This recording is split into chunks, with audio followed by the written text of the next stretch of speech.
নমস্কার বন্ধুরা, আজ আমি আপনাদের সাথে শেয়ার করব ওল চিংড়ির কোরমা রেসিপি।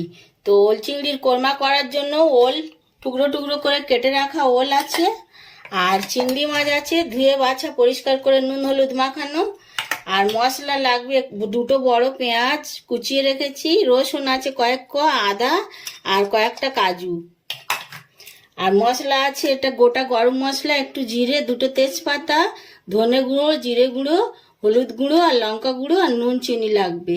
তো প্রথমে যেটা করব, আমি এই ওলগুলোকে সিদ্ধ করে নেব আগে, মানে 30% সিদ্ধ করে নেব, পুরো নয়। এর মধ্যে দিয়ে দেব একটু নুন আর একটু হলুদ, এটা আমি সিদ্ধ করে নেব। আর পেঁয়াজ, আদা, রসুন আর কাজুটাকে অল্প তেলের ওপরে দিয়ে একটু ভেজে নেব। সিদ্ধ করা হয়ে গেছে, আর চিংড়ি মাছগুলো আমি ভেজে নিয়েছি, আর যে মশলাটা আমি ভেজে নিয়েছিলাম পেঁয়াজ, আদা, রসুন, কাজু দিয়ে, ওটাকে একটা মিক্সচার গ্রাইন্ডারের মধ্যে দিয়ে একটু পেস্ট করে নেব। পেস্টটা রেডি হয়ে গেছে। এবারে কড়াইতে তেল দিয়ে দিয়েছি, রান্নাটা চাপাবো। তো ফোড়নে দিয়ে দিচ্ছি দুটো তেজপাতা আর গোটা গরম মশলা, একটু জিরে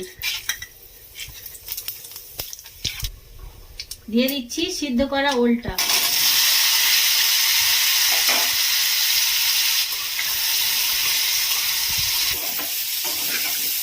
ওলটা একটু নাড়াচাড়া করে নিয়ে ধনে, জিরে, হলুদ, লঙ্কা সব মশলাগুলো দিয়ে কষিয়ে নেব, আর এই সঙ্গে দিয়ে দেব বেটে রাখা মশলাটা।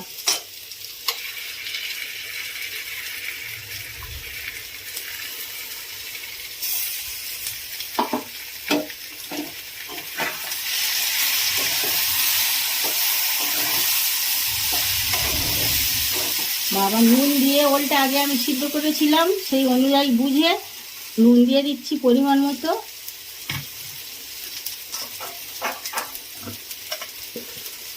আর দিয়ে দিচ্ছি একটু চিনি।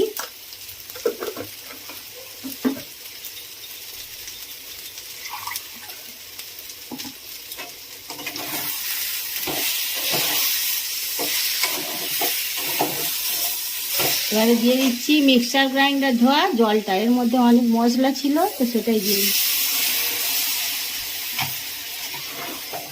উপর থেকে দিয়ে দিচ্ছি ভেজে রাখা চিংড়িটা। এবারে ওলটা একটু সিদ্ধ হয়ে এলে তারপরে আমি নামাবো। তো গ্রেভিটাও ঘন হয়ে এসেছে, আর ওল তো আগে সিদ্ধ করাই ছিল, বেশি গলে গেলে ভালো লাগবে না, এটাই ঠিকঠাক। তো এবারে আমি দিয়ে দিচ্ছি 1 চামচ মতো ঘি আর একটু ছাই গরম মশলার গুঁড়ো। এবারে আমি গ্যাসের ফ্লেমটা অফ করে নামিয়ে রাখবো, ঠান্ডা হয়ে গেলে পরিবেশন করব। তো বন্ধুরা, ওল চিংড়ির কোরমা পরিবেশনের জন্য একদম রেডি হয়ে গেছে। তো আমার এই রেসিপিটি আপনাদের যদি ভালো লেগে থাকে তো লাইক, কমেন্ট, শেয়ার করবেন, আর প্লিজ আমার চ্যানেলটাকে সাবস্ক্রাইব করবেন, পাশে থাকবেন।